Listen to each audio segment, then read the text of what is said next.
नमस्कार, सुप्रभात, जय हिंद साथियों। स्वागत करता हूं आप तमाम साथियों का नवसृजन क्लासेज के ऊपर। अध्यापक भर्ती परीक्षा हेतु जो शैक्षिक परिदृश्य पाठ्यक्रम जुड़ा है नया, उसकी कक्षा संख्या आज 15वां वीडियो है। और आज जो अपना शैक्षिक परिदृश्य जो पाठ्यक्रम जुड़ा है ये कंप्लीट कर देंगे। ठीक है, आज हम बात करेंगे, ये यहाँ पर इसको हटा देते हैं, जो विद्यालय प्रबंधन समिति है और उससे संबंधित समितियां, ये टॉपिक हमने कंप्लीट कर लिया था। ठीक है, ये हटाना भूल गए थे हम। ठीक है, विद्यालयों प्रबंधन में संबंधित समितियां हमने कंप्लीट कर ली थी। और आज हम बात करेंगे राष्ट्रीय शिक्षा नीति 2020 की, NEP, राष्ट्रीय शिक्षा नीति, नेशनल एजुकेशन पॉलिसी की। इसके जो भी महत्वपूर्ण तथ्य हैं जो परीक्षा की दृष्टि से इम्पोर्टेंट है, पूछे जा सकते हैं, उन सब का जिक्र करूंगा और अच्छे से है जो समझा दूंगा इसको मैं। तो आप लाइक और शेयर कर दें, अभी भूल जाते हैं फिर। और जो भी बंधु नए जुड़े हो, चैनल को सब्सक्राइब कर बेल आइकन क्लिक करो, ऑल पर क्लिक कर लो, ताकि हर वीडियो की सूचना मिलती रहे। और आज शाम 5 बजे से 5 बजे लाइव होगी अपनी क्या, राजस्थान जीके के टॉप MCQs की क्लास। राजस्थान की प्राचीन सभ्यताएं, कला संस्कृति, इतिहास से प्रारंभ कर रहे हैं हम। 5 बजे जो कक्षा लाइव होगी, राजस्थान की प्राचीन सभ्यताओं की टॉप 40 MCQs के अंदर शामिल किए जाएंगे। तो वो क्लास भी आप देख लीजिएगा और नियमित रूप से जुड़े रहिए, आपको बेहतरीन कंटेंट यहाँ पर मिलेगा। चलिए प्रारंभ करते हैं। राष्ट्रीय शिक्षा नीति 2020। साथियों, नई शिक्षा नीति 2020 का जो प्रारूप है वो पूर्व भारतीय अंतरिक्ष अनुसंधान संगठन के प्रमुख कौन, और आपसे ये सवाल भी पूछ ले अगर, भारतीय अंतरिक्ष अनुसंधान संगठन इसरो, तो ये इसरो का पूरा नाम है हिंदी में। कौन, के कस्तूरी रंगन, इनकी लीडरशिप में एक विशेषज्ञों की टीम तैयार की गई, जिसके अंदर ये शिक्षा नीति है जो बनी साहब। यानी कि जो न्यू पॉलिसी है NP 2020, ये अपने के कस्तूरी रंगन साहब के नेतृत्व में उनकी टीम के द्वारा नई शिक्षा नीति है जो तैयार की गई। यूँ समझिए आप, के कस्तूरी रंगन NEP 2020 निर्माण हुआ, इतना ध्यान रखिए। और ये इसरो के पूर्व प्रमुख थे, इसरो के। चलिए साहब, लगभग क्या फिक्स ही 34 वर्षों के बाद में ये नई शिक्षा नीति अपने आई है। तो 34 वर्षों के बाद शिक्षा के क्षेत्र में एक प्रमुख और एक तरीके से हिस्टोरिकल, ऐतिहासिक निर्णय है जो लिया गया है। ठीक है जी, अगली बात देखते हैं, प्रमुख देख लेते हैं। कैबिनेट ने मानव संसाधन और विकास मंत्रालय, क्या, MHRD, जिसका अब नाम बदल कर क्या कर दिया गया, शिक्षा मंत्रालय कर दिया गया है। तो जो मानव संसाधन विकास मंत्रालय था, पहली बात ध्यान में रखना, इसका नाम बदलकर शिक्षा मंत्रालय कर दिया गया। इसका प्रमुख उद्देश्य क्या है कि शिक्षा और सीखने पर ध्यान केंद्रित करना और भारत को एक वैश्विक ज्ञान महाशक्ति बनाना, ये इसका शिक्षा मंत्रालय का उद्देश्य है। और उसी को लेकर है जो ये नई शिक्षा नीति बनाई गई है।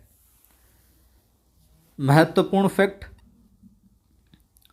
पूछ लिया जाए, 21वीं सदी की ये कौन सी शिक्षा नीति है, तो national education policy NEP 2020 Bharat में 21वीं सदी की पहली शिक्षा नीति है साहब। 21वीं सदी की पहली शिक्षा नीति है। अगला तथ्य भी महत्वपूर्ण है। अगर हम बात करें आज़ादी के बाद, तो स्वतंत्रता के बाद ये भारत की केवल तीसरी शिक्षा नीति है। 21वीं सदी की तो पहली शिक्षा नीति है, ध्यान में रखना। स्वतंत्रता के बाद पूछे आपको तो भारत की कौन सी शिक्षा नीति है, तो ये साहब अपनी तीसरी शिक्षा नीति है। अब आप पूछोगे गुरुजी कि ये आज़ादी के बाद अपनी तीसरी शिक्षा नीति है, तो पहली वाली, दूसरी वाली कौन सी थी? तो शिक्षा के लिए जो पहली नीति थी वो 1968 में आई अपने, दूसरी जो आई वो 1986 में आई, और तीसरी अब है 2020 वाली। ठीक है, 1968, 1986 और 2020। 21वीं सदी की पहली, आज़ादी के बाद तीसरी शिक्षा नीति है, और वैसे पहली 68 में, दूसरी 86 में और तीसरी 2020 के अंदर। यहाँ तक गुरुजी समझ में आ गया और ये फैक्ट आपको याद भी हो गए होंगे, इंपॉर्टेंट है, पूछा जा सकता है साहब। लाइक शेयर नहीं किया तो कर दीजिए आप। एक आंकड़ा आपको जरूर ध्यान में रखना है, ये भी पहले भी आ चुका है परीक्षाओं में। नई शिक्षा नीति जो 2020 है, इसके अनुसार जो देश की कुल जीडीपी है, देश की कुल जीडीपी का 6% हिस्सा शिक्षा पर है जो निवेश करना है, ये तय हुआ। एक फैक्ट ये भी ध्यान में रखें कि सभी उच्च शिक्षा संस्थानों का उद्देश्य बहुविषयक संस्थान, मल्टीपल सब्जेक्ट, बहुविषयक संस्थान बनाना होगा और जिनमें से प्रत्येक में 3000 या अधिक छात्र होंगे, यानी कि सीटें हैं जो बढ़ जाएगी। अब बात कर लेते हैं जो राष्ट्रीय शिक्षा नीति है, इसके प्रमुख बिंदुओं की। शिक्षा के क्षेत्र में छात्रों के या और राष्ट्रीय स्तर की हम बात करें तो क्या क्या चीज़ें हैं जो इसमें शामिल की गई है, क्या क्या चीज़ें हैं जो बिंदु जोड़े गए हैं। देखिए साहब, शिक्षा की हम बात करें, टीचर्स की, तो 2030 तक शिक्षण के लिए न्यूनतम डिग्री योग्यता क्या हो जाएगी आपके 4 वर्षीय एकीकृत बीएड है जो डिग्री होगी, या बीएससी बीएड, बीए बीएड है जो कई साथी कर भी रहे होंगे, कईयों ने की भी है। तो ये कार्यक्रम प्रारंभ हो गया एक तो।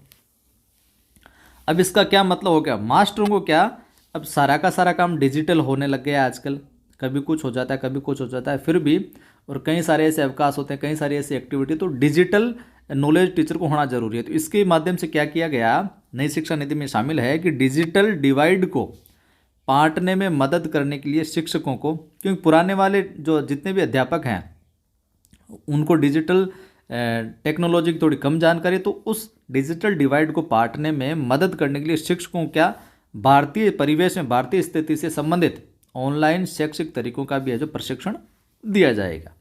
चलिए, ये तो हो गई शिक्षा। अब बात करें स्कूली शिक्षा की। हम स्कूली शिक्षा के अंदर क्या क्या होगा साहब, तो अगले दशक में चरणबद्ध तरीके से स्टेप बाय स्टेप सभी स्कूलों और उच्च शिक्षा संस्थानों में व्यावसायिक शिक्षा को जो एकीकृत किया जाना है, थोड़ा व्यावसायिक शिक्षा पर भी ध्यान दिया जाएगा। ये फैक्ट भी ध्यान रखना, कक्षा 5 तक के छात्रों के लिए शिक्षा का माध्यम क्या होगा, मातृभाषा होगा। तो आपसे पूछ ले किस कक्षा तक के छात्रों के लिए शिक्षा का माध्यम मातृभाषा होगा, तो कक्षा 5 तक के, कक्षा 5। तो ये बंधुओं आप ध्यान में है जो रखिएगा। चलिए आगे बात करें तो सिर्फ रट्टा सीखने के बजाय मुख्य ध्यान क्या होगा, बच्चों के कौशल और क्षमताओं पर होगा। रट्टा मरवाना नहीं होगा काम, उनके कौशल पर और उनकी क्षमताओं को विकसित करने का काम इसमें किया जाएगा। मतलब स्टूडेंट फ्रेंडली एजुकेशन कह सकते हैं इसको। थोड़ा सा पाठ्यक्रम की संरचना में बदलाव होगा ही होगा। बोर्ड परीक्षाएं ज्ञान के अनुप्रयोग पर है जो आधारित होगी, ठीक है बात। अब देखिए यहाँ पर ये चीज़ समझने वाली बात है, ये कई साथियों की समझ में नहीं आई होगी अभी। जो 5, 3, 3 और 4 ये पाठ्यक्रम और शैक्षणिक संरचना का पालन है जो किया जाएगा। अब कई साथी बोलते हैं कि हमें 6 से 8वीं तक का स्ट्रक्चर समझ में आ गया, 3 है, फिर 9 से 12 तक आ गया 4 है, लेकिन ये पहले वाला क्या, और 3 से 5 तक का भी आ गया कि 3 है, लेकिन पहले 5 कैसे, 5 क्लासेस कहाँ लगेगी।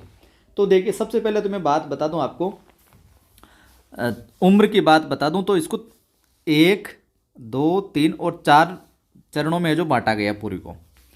एक तो उम्र की बात करूं, यहाँ पर उम्र लिख देता हूं।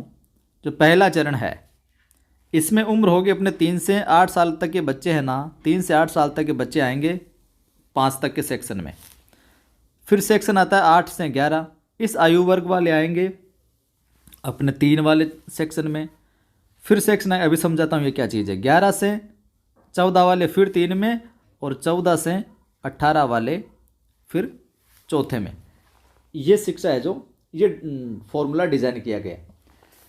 तो देखिए ये 5 जो, इन 5 कक्षाएं कौन कौन सी होगी, आंगनबाड़ी, ठीक है, pre school, anganwadi pre school के 3 साल, एलकेजी यूकेजी आंगनबाड़ी वगैरह वो हो गई 3 साल।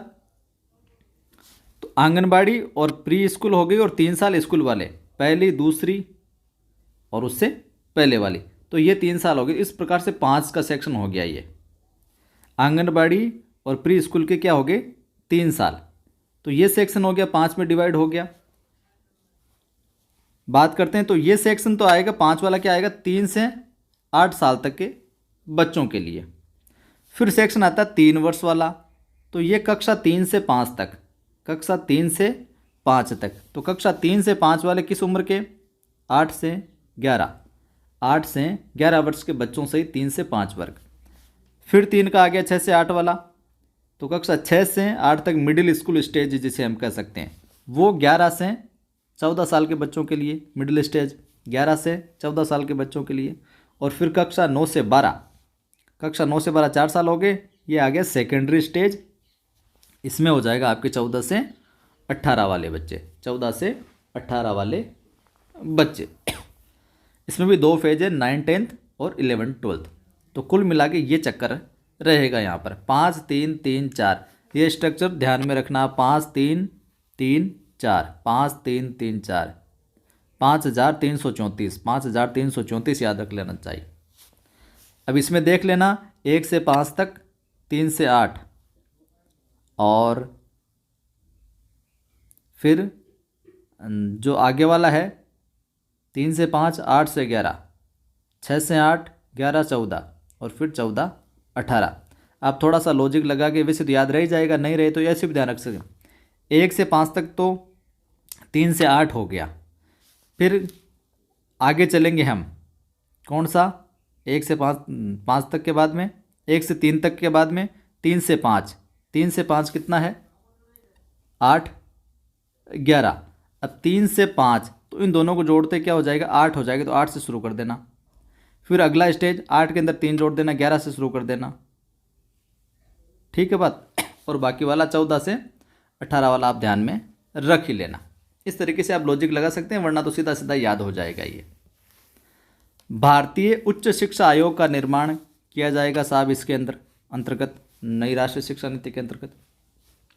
कक्षा जो 6 है, कक्षा 6 से कोडिंग और व्यावसायिक अध्ययन के साथ एक नया स्कूल पाठ्यक्रम भी शुरू किया जाएगा, ठीक है। अगला फैक्ट देखें तो एक नया पाठ्यक्रम ढांचा पेश किया जाएगा, जिसमें प्री स्कूल और आंगनबाड़ी वर्ष शामिल है, प्री स्कूल और आंगनबाड़ी वर्ष। चलिए साहब गुरुजी यहाँ तक समझ में आ गया। आगे देखिए, ये जो एजुकेशन पॉलिसी है, ये अनुशंसित स्कूल परीक्षा में सुधारों में छात्रों के पूरे स्कूल के अनुभव की प्रगति पर नजर रखना शामिल है इसके अंदर, कि ओवरऑल क्या परफॉर्मेंस रहती है स्कूल की, वो चीज़ों का भी आकलन वगैरह होगा। आगे बात करें तो 10वीं बोर्ड परीक्षा के पुनर्गठन की थी। एक महत्वपूर्ण सिफारिश ये की थी कि 10वीं बोर्ड की परीक्षा के पुनर्गठन कि उसके अंदर क्या था कि मुख्य रूप से केवल कौशल, मूल अवधारणाओं और उच्च क्रम की सोच क्षमताओं पर ध्यान केंद्रित करेगी, उनका परीक्षण जो करेगी। ओवरऑल डेवलपमेंट की बात होगी, यूँ समझ लीजिए आप इसके अंदर। उच्च शिक्षा में क्या क्या बदलाव हुए हैं, ये जरूर ध्यान में रखने वाली बात है, यहाँ से भी सवाल पूछा जा सकता है। उच्च शिक्षा में एक तो यूजी प्रोग्राम में एकाधिक बार प्रवेश और निकास। उदाहरण के लिए हम देखें तो व्यावसायिक और व्यावसायिक क्षेत्रों में सहित एक अनुशासन में 1 वर्ष पूरा करने के बाद एक प्रमाण पत्र दिया जाएगा, 2 साल के बाद में एक डिप्लोमा दिया जाएगा, और 3 साल के बाद एक स्नातक की डिग्री है जो प्रदान कर दी जाएगी, कोई सा ही सेक्टर हो भले उसमें। तो ये मामला हो जाएगा, 1 साल के बाद में प्रमाण पत्र दे दिया जाएगा, 2 साल के बाद में डिप्लोमा दे दिया जाएगा, और 3 साल के बाद में आप कंप्लीट करते हो तो आपको डिग्री प्रदान कर दी जाएगी। लेकिन ये नहीं है कि 1 साल आपने पढ़ लिया और छोड़ दिया तो आपको कुछ नहीं मिलेगा। अभी जो शिक्षा नीति पहले वाली चल रही थी उसमें, अब यहाँ पर आप 1 साल करोगे तो उसका प्रमाण पत्र आपको दिया जाएगा, 2 साल कर लोगे तो डिप्लोमा दे दिया जाएगा, और 3 साल कर लोगे तो पूरी स्नातक की डिग्री है जो आपको दे दी जाएगी। आपका कोई भी साल है जो जाया नहीं जाएगा। अगली हम बात करें तो 4 वर्षीय बहुविषयक बैचलर प्रोग्राम वैकल्पिक होगा, आप ये चुनाव कर सकते हो इसका। यदि छात्र 4 वर्षीय प्रोग्राम में एक बड़ा अनुसंधान परियोजना पूरी करता है ना वो 4 साल में, तो उसे रिसर्च की डिग्री है जो ये दे दी जाएगी साहब। एकेडमिक बैंक ऑफ क्रेडिट जो एक छात्र द्वारा अर्जित शैक्षणिक क्रेडिट को डिजिटल रूप से संग्रहित करेगा। ये तो वैसे ऊपर वाली चीज़ें ज़्यादा याद रखने की ज़रूरत है। रिसर्च और टीचिंग इंस्टीट्यूट विश्वविद्यालयों की स्थापना की जाएगी। भारत के परिसर में विदेशी विश्वविद्यालयों की भी स्थापना की जाएगी। हर शैक्षणिक संस्थान में छात्रों के टेंशन और इमोशन को संभालने के लिए परामर्श प्रणाली भी होगी। कईयों को टेंशन हो जाती, ये हो गया और उनके अवसाद हो गया, डिप्रेशन में आ गया, तो उन लोगों को परामर्श देने के लिए भी एक प्रणाली है जो शुरू की जाएगी। चलिए साहब, ये बात हमने कर ली कि कहीं प्रवेश और निकास विकल्पों के साथ 4 वर्ष से स्नातक डिग्री शुरू की जाएगी। ये महत्वपूर्ण बात है। इस शिक्षा नीति के तहत NEP के तहत साहब NEP 2020 के तहत MPhil की डिग्री को है समाप्त कर दिया गया। MPhil की डिग्री समाप्त कर दी जाएगी। चिकित्सा कानूनी पाठ्यक्रमों को छोड़कर सभी उच्च शिक्षा के लिए नया अम्ब्रेला नियामक जो पाठ्यक्रम शुरू किया जाएगा, जिसमें डाइवर्सिटी हो, सारे चीज़ें हैं जो कनेक्टिव हो। संस्थानों के बीच हस्तांतरण को आसान बनाने के लिए एक अकादमिक बैंक ऑफ क्रेडिट की स्थापना भी की जाएगी साहब। कॉलेज संबद्धता प्रणाली को 15 वर्षों में चरणबद्ध तरीके से समाप्त किया जाएगा। धीरे धीरे धीरे धीरे, एक साथ तो लागू हो नहीं सकती सारी शिक्षा नीति, तो धीरे धीरे इसको समाप्त किया जाएगा। प्रत्येक कॉलेज या तो एक स्वायत्त डिग्री देने वाली संस्था या किसी विश्वविद्यालय के एक घटक कॉलेज के रूप में जो विकसित हो सकेगी। आगे हम देखें तो इसका उद्देश्य व्यावसायिक शिक्षा सहित उच्च शिक्षा में सकल नामांकन अनुपात को 2018 में जो 26 पॉइंट या 26.3 से बढ़ाकर अपने 50% करना है जो रहा है, यानी कि जो ऊपर हमने जिक्र किया था कि सीटें बढ़ जाएगी। शिक्षा सूत्र में हमने पहले बात कर ली, इसमें वही है कि नीति ने सिफारिश की कि त्रिभाषा सूत्र को जारी रखा जाएगा, 3rd लैंग्वेज वाले को, और सूत्र के कार्यान्वयन में लचीलापन प्रदान किया जाएगा। त्रिभाषा वाला सिस्टम है जो वैसे के वैसे रहेगा। तो ये थी अपनी शिक्षा नीति। तो वीडियो कैसा क्या लगा, लाइक कर दीजिए, साझा कर दीजिए सभी मित्रों को। पहली बार देख रहे हैं चैनल को सब्सक्राइब कर बेल आइकन क्लिक कर ऑल पर क्लिक कर लो ताकि हर वीडियो की सूचना मिलती रहे। और शाम को 5 बजे जरूर जुड़ना। राज जीके की, राजस्थान जीके की क्लास के अंदर टॉप MCQ करवाएंगे, केवल रीड के फोकस करते हुए। तो राजस्थान की प्राचीन सभ्यताओं के टॉप MCQ शाम को 5 बजे कक्षा लाइव होगी, तो जुड़ना, सभी को जोड़ना। जय हिंद। फिर मिलता हूँ। इसी के साथ शैक्षिक परिदृश्य अपना कंप्लीट होता है।